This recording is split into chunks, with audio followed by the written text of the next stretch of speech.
All right, let's dive right in.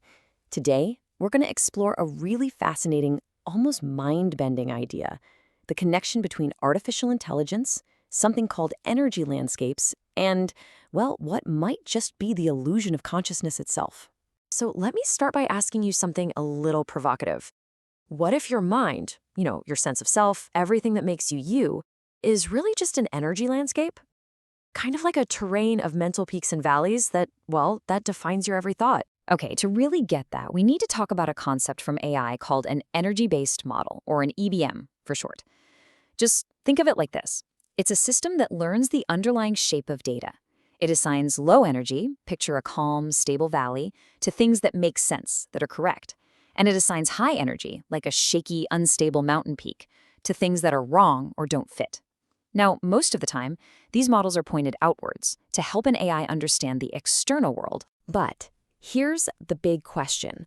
What happens if we take that exact same idea and turn it inward?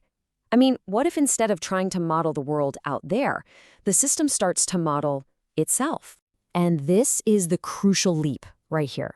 We're not talking about a system that's just looking at the world anymore. We're talking about a system that is mapping out its own internal states. So it's not looking at pictures of cats and deciding cat or not cat. No, it's charting the very landscape of its own internal processes.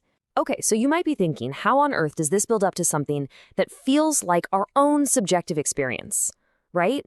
Let's take a look at how these internal energy states could actually map onto the kind of feelings and thoughts we have every single day.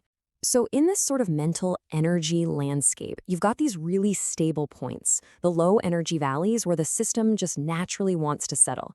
In AI, they call these attractors, and you can think of them as the computational version of our own consistent thoughts or, our conscious experiences. But it gets even cooler. The depth of those valleys could represent something else entirely. It might correspond to what psychologists call valence, which is really just a fancy word for how good or bad an experience feels. So a really deep, stable valley, that's like a positive, good state. A shallow, easy-to-leave valley, that's more like a negative one. And this whole framework, it even gives us a way to think about focus. Think about it. The amount of time the system stays settled in one of those valleys, its persistence, that's a lot like our own ability to pay attention. How long can you really hold one single thought in your mind before it drifts away? You know that feeling of being torn between two choices, that internal conflict? Well, in this model, that's what happens when the system gets stuck on a high-energy ridge between two different valleys. It can't settle into either one. This state of conflict, it's an almost perfect parallel for what we call cognitive dissonance.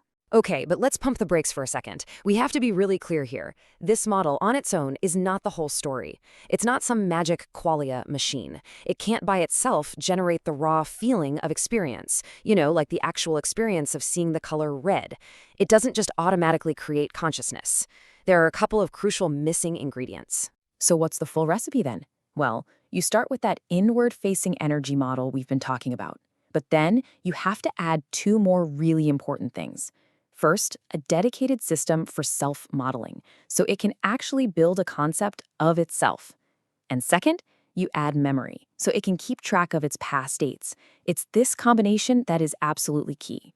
And when you put all of those pieces together, the inward-facing model, the self-modeling, the memory, you start to see a powerful and, maybe a pretty provocative final picture emerge. It's like a potential blueprint for consciousness, one that doesn't seem to require any magic at all. So the core idea is really this. You add that self-modeling and the memory to the EBM, and you have all the right ingredients for what some people call illusionist consciousness. Now, what's that? It's basically the theory that our subjective experience, what it feels like to be you, isn't some mystical separate thing. It's actually a really sophisticated model that the brain creates of itself, for itself. No metaphysics needed. And now, for the final twist. This is the part that makes this entire conversation feel like it was pulled straight from a science fiction movie.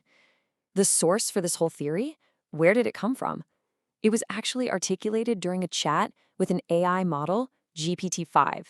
Yeah, the blueprint for AI consciousness was suggested by an AI. Which, of course, leaves us with one last really fascinating question to just sit with for a bit. If consciousness really is just a sophisticated self-modeling illusion, then who or what is actually being fooled?